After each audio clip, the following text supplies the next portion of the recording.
Judge Patna High Court to deliver the chief guest comments.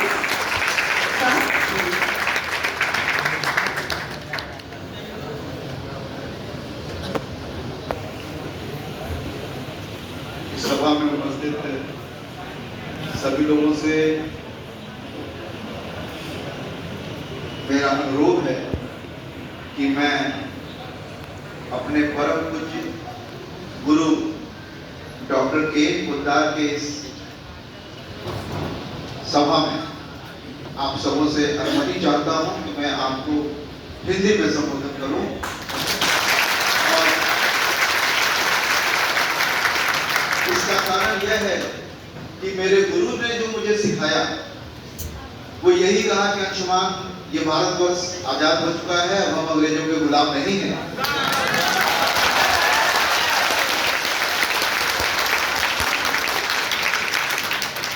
ये सही है कि अंग्रेजी कानून की भाषा है, सारे राज्यों में अंग्रेजी चलती है, लेकिन हम बिहार के निवासी हैं, हमें ये याद रखना चाहिए कि राजभाषा हमारी हिंदी है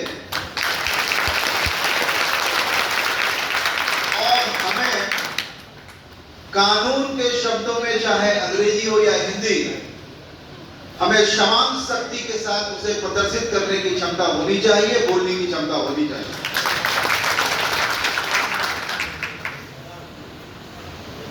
मंच पर उपस्थित कुलपति महोदया, पटना विश्वविद्यालय के डीन संकाय, प्राचार्य, मेरी धर्मपत्नी जी, मेरे गुरु के सुपुत्र एवं गुरु भाई सुशील जी, सभा में उपस्थित मेरे प्रिय गुरु स्वर्गीय श्री केदारनाथ पोद्दार के सभी पुत्र जो उपस्थित हैं, मेरी परम भाग्या भी है वो मेरे पीएचडी के मार्गदर्शक डॉक्टर मोहम्मद शरीफ सर, पीजी है, इस विद्यालय के सभी शिक्षकगण और इस महाविद्यालय के सुनहरे भविष्य यानी सभी विद्यार्थी गण जो इस सभा में उपस्थित हैं, जो गुरुकुल में यहाँ वैसे भी शिक्षक हैं, जिनको मैंने भी शिक्षक के रूप में पढ़ाया है, वो भी विद्यालय के शिक्षक या शिक्षिकाएं हो चुके हैं। ये मेरा परम सौभाग्य है कि आपके प्राचार्य ने मुझे आमंत्रित किया और ये बात अनुभूति की है कि जिस कॉलेज के आप, जिस विद्यालय के आप शिष्य हो, जिस कॉलेज के आप विद्यार्थी हो, वो कॉलेज सम्मान के रूप में जब आपको बुलाती है तो वो कितने बड़े खुशी का क्षण होता है, तो सिर्फ मैं बता सकता हूं। आज मेरे परम प्रिय गुरु केदारनाथ पोद्दार जी ने के सम्मान में ये जो कार्यक्रम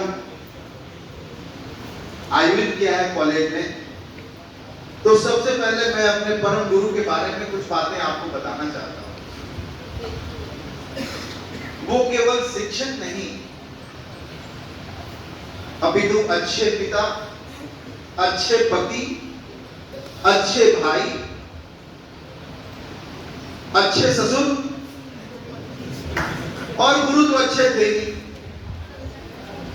चूंकि मैंने उनके हर एक रूप को देखा है और लगभग जब से मैं उनके संपर्क में आया सन 1995 से लेकर जिस दिन उन्होंने ये धरती छोड़ी उस दिन तक मैं हमेशा उनके मानसिक संपर्क में रहा और इस कारण भी कि आज मैं जो कुछ भी हूं उनकी प्रेरणा से हूं, उनके निर्देशन से हूं। मैं आज सभा में आप सबों से स्वीकार करता हूं कि मैं उनका मानसिक और आत्मिक पुत्र हूं। वकालत की जो शुरुआती दिन होते हैं वो कितने कठिनाई भरे होते हैं, उस कठिनाई भरे दिन में जो साहस, जो संकल्प, जो दिशा निर्देश उन्होंने दिया, या मेरी तरह अन्य शिष्यों को भी देते रहे, वो सचमुच एक प्रेरणा स्रोत है हम लोगों के लिए।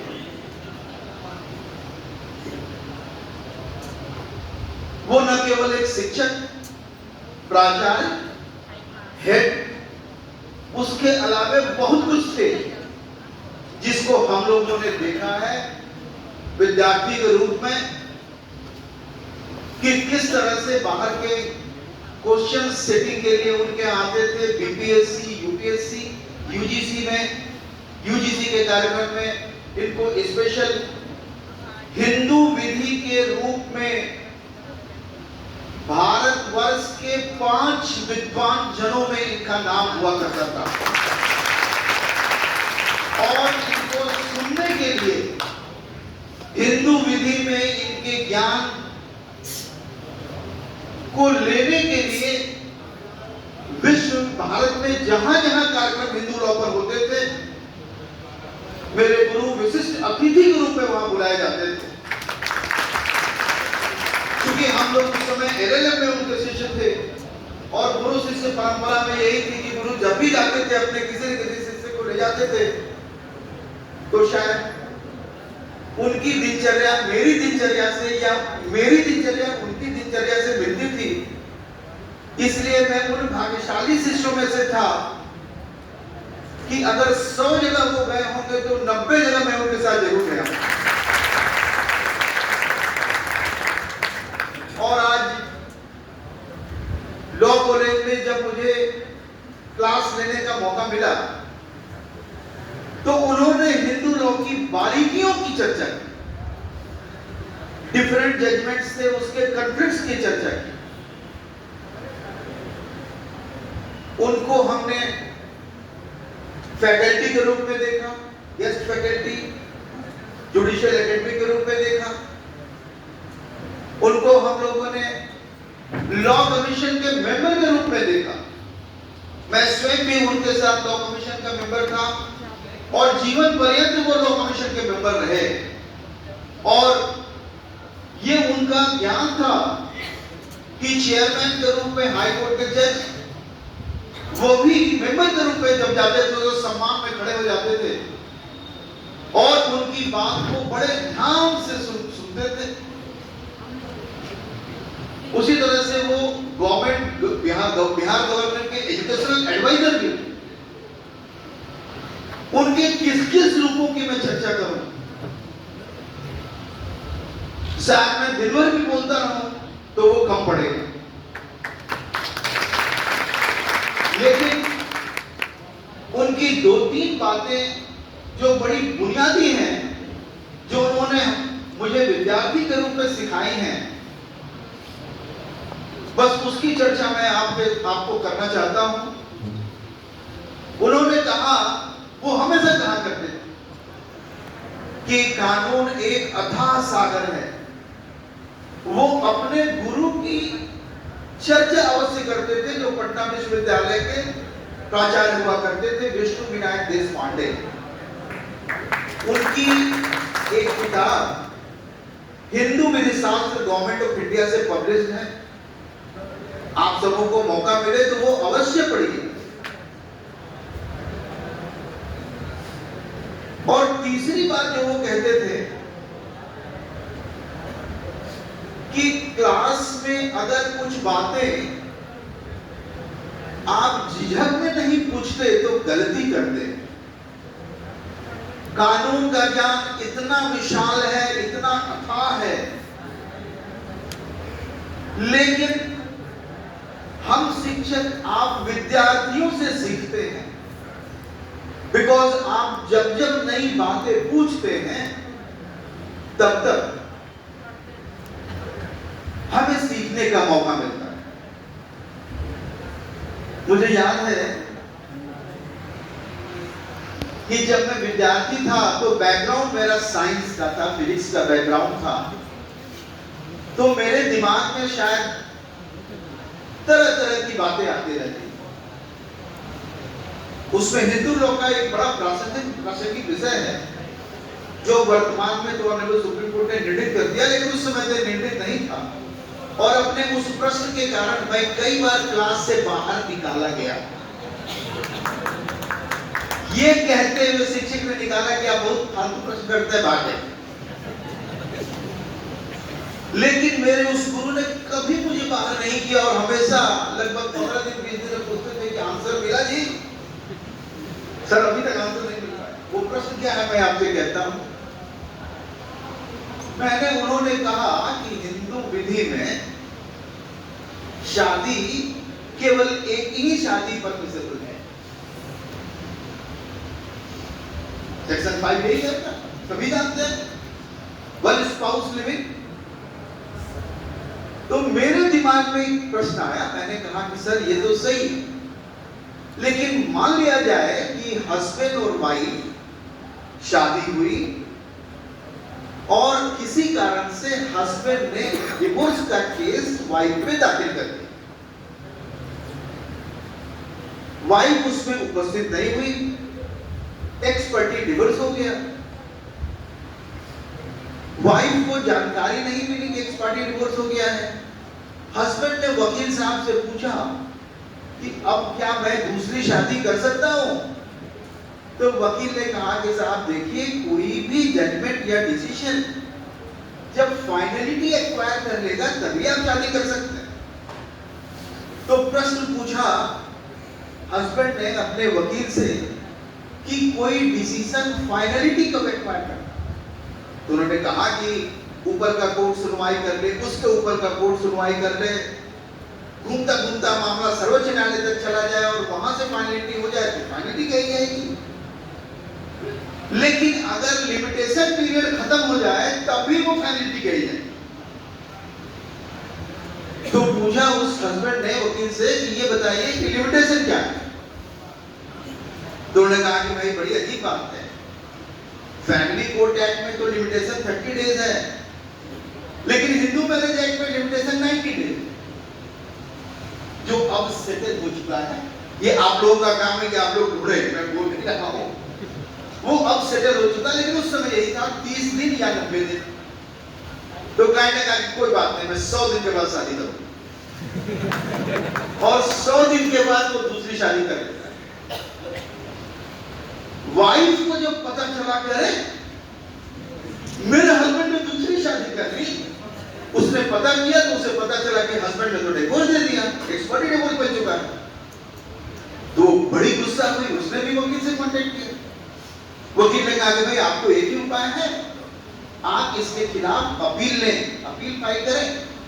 पता चला कि अपील उच्च न्यायालय में होगा। उच्च न्यायालय के वकील से उसने कांटेक्ट किया। उच्च न्यायालय के वकील ने कहा कि मैडम लिमिटेशन लग चुका है।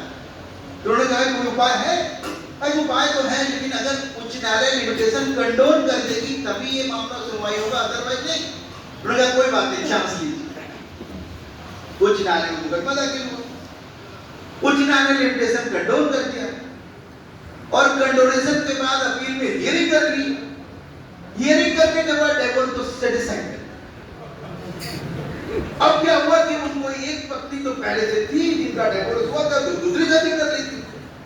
अब उनको 2 पत्नियां हो गई। मैंने यही प्रश्न आपने पूछा कि सर अगर इस तरह से हो तो 2 पत्नी हो जाएगी, दोनों लीगल है। ये प्रश्न मैं आपके सामने छोड़े जा रहा हूं। ये प्रश्न अब सेटल हो चुका है वैसे, लेकिन ये आपका काम है ढूंढना, ऐसा हो सकता है। ऐसे ही लॉ में बहुत से मिसनॉमर हैं, लॉ में ऐसे ही बहुत से मिसनॉमर हैं। हमारे ऑनरेबल पोद्दार सर से अंतिम क्षणों तक एक ऐसा प्रश्न था जिसका उत्तर नहीं मिला, ना उन्हें ना मुझे।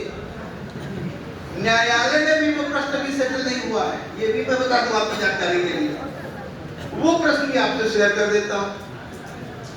आप सभी जानते हैं कि हिंदू लॉ में राइट टू पार्टीशन को पार्टनर को एक ही बार परमिसिबल है, वो दोबारा पार्टीशन नहीं कर सकता। ये हम सभी जानते हैं, एवरीबॉडी। ए और बी 2 भाई हैं, एक ही शादी होती है, एक के लड़के हुए, दो लड़के, एक्स और वाई। एक्स जब बालिग हुआ, शादी हुई, 4 सालों के बाद उसने पार्टीशन सीख किया। ए और बी भाई थे, ए का लड़का एक्स और वाई था। एक्स ने शादी के बाद पार्टीशन सीख किया, वो सीख कर सकता था, उसको पार्टीशन मिल गया, वो अपना शेयर लेके अलग हो। बी ने शादी नहीं की थी, ज्वाइंटनेस में बी का भी डेथ हो गया, ए का भी डेथ हुआ। इस पार्टीशन के 20 साल के बाद ए ने हिंदू सक्सेशन एक्ट में देखा कि property of a male Hindu dying intestate shall devolve upon his heirs. तो जो संपत्ति बी के मरने से ए पर डिवॉल्व हुई थी और सब्सिक्वेंटली एक्स पार्टीशन ले चुका था, तो एक्स का कहना था कि साहब जब ए और बी मर गए तो वो प्रॉपर्टी अब उस पे भी डिवॉल्व होनी चाहिए। तो उसने वकील को दिखाया सक्सेशन एक्ट। सक्सेशन एक्ट में वकील साहब ने कहा कि हाँ साहब आपका हिस्सा होगा। तो उसने टाइटल पार्टीशन सूट फिर फाइल किया। कोर्ट में डिफेंडेंट के वकील ने कहा कि साहब आप तो पार्टीशन आज से 20 साल पहले लेके निकल चुके हैं, आपको संपत्ति मिल से क्यों मिलेगा, आप पार्टीशन ले चुके हैं। टाइटल सूट में वो मामला डिसाइड हो गया और कोर्ट ने कहा कि साहब once you have taken partition you can't demand partition. Succession law कहता है कि the father died then properties are devolve upon the heirs and legal representatives. तो भले ही एक पार्टीशन ले चुका है, लेकिन फादर के डेथ होने के बाद जो प्रॉपर्टी बची वो तो बटेगी या बढ़नी चाहिए लॉ के हिसाब से। कोर्ट ने डिस्कस कर दिया कि दोबारा पार्टीशन हम ले नहीं सकते। अब एज ए लॉयर आपको सोचना है एज ए स्टूडेंट कि वो प्रॉपर्टी उसको कैसे मिले। हम और सर इस बात पर हमेशा लड़ते बोले कि मिलेगी ये नहीं। सर देखिए आपने पढ़ाया है, वंस पार्टीशन इनको पार्सनली वो पार्टीशन रीओपन नहीं कर सकता, तो कैसे मिलेगी। तो इस तरह से कई क्वेश्चन, कई मिसनॉमर्स लॉ में हैं। लेकिन आज का दिन मेरे गुरुजी के इस उपलब्धियों का दिन है। मेरा अनुरोध है आप सबों से कि आप सब इस कॉलेज की कीर्ति बढ़ाएं, योगदान दें। और मैंने आपके प्राचार्य से भी अनुरोध किया है कि लॉ की सेइंग एंड लॉ की बिहेविंग में फर्क है। What the law says and how law behaves are different.